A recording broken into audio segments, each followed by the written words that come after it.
Ashama harka fuunee jirtu. Har'as viidiyoo biraatiin walitti deebinee jirra. Viidiyoo har'aa keessatti daawwattoota kan koo haala kamiin miseejii namaa xalafuu dandeenya kan jedhu isinitti agarsiisa. Viidiyoo amma duraa keessatti haala kamiin bilbila namaa akka xalafnu isinitti agarsiisee ture.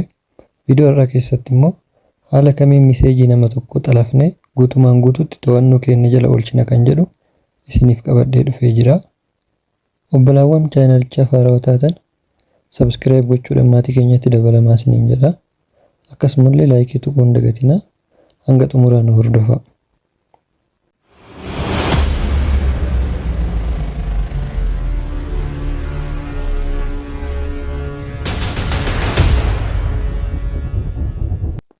Walitti deebinee jirra.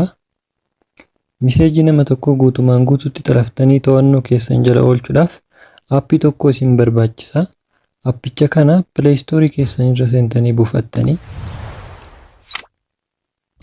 Play Store keessan irra eega seentan booda iddoo sarchii kanarratti forward SMS jettanii barreessitan.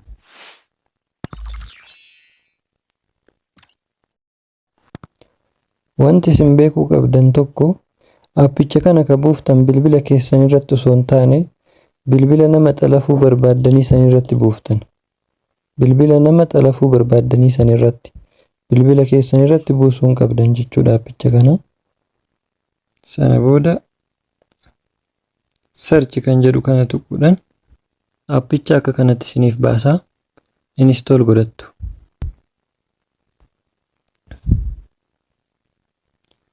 Aappicha buufnee xumurree jirra. Open kan jedhu kanarratti click ni gootu. Sana booda privacy policy isaa agreementii akka kennitaniif isin gaafata. Accept kan jedhu kanarratti click ni gootu.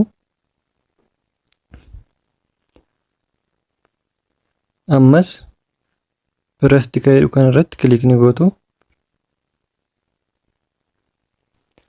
Permission isin gaafata, allow ni gootu. Ammas allow ni gootu. Allow ni gootu. Add rule kan jedhu kanarratti click ni gootu. Ammas allow ni gootu.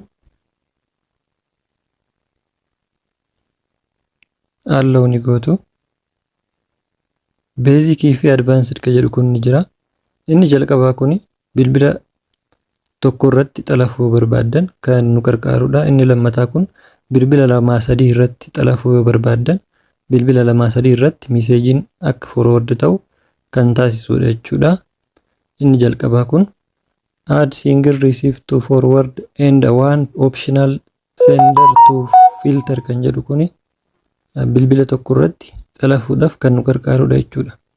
Anamma bilbila tokko irratti forward godhee isinitti agarsiisa. Kanaafuu create basic rule kan jedhu kana fayyadamna. Isarratti yeroo tokko click gochuudhaan iddoo rule name jedhu kanarratti maqaa keessan yookaan immoo anuma barbaaddan irratti barreessitanii anamma maqaa kiyya irratti barreessu Abbush app jedhee barreessa.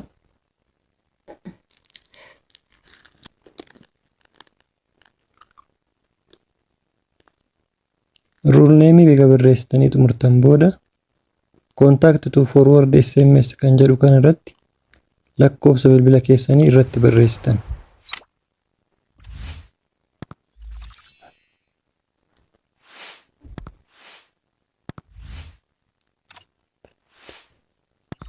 Lakkoofsa bilbila keessanii eega barreessitanii xumurtan booda save kan jedhu kanarratti click gootu. Sana booda test kan jedhu kanarratti yeroo tokko tuquudhaan bilbilli kun xalafamee jira moo hin xalafamne kan jedhu check goona jechuudha. Message kan jedhu kanarratti yaaliidhaaf waanuma barbaaddan barreessitanii test kan jedhu kana tuquudhaan xalafamee jira moo hin xalafamne kan jedhu cheekii godhattu jechuudha. Anama maqaa kiyya barreesse miseejiin anamma asirratti barreesse kun test kan jedhu kana yeroo gattuqe bilbila kiyya irratti naaf seenaa jechuudha.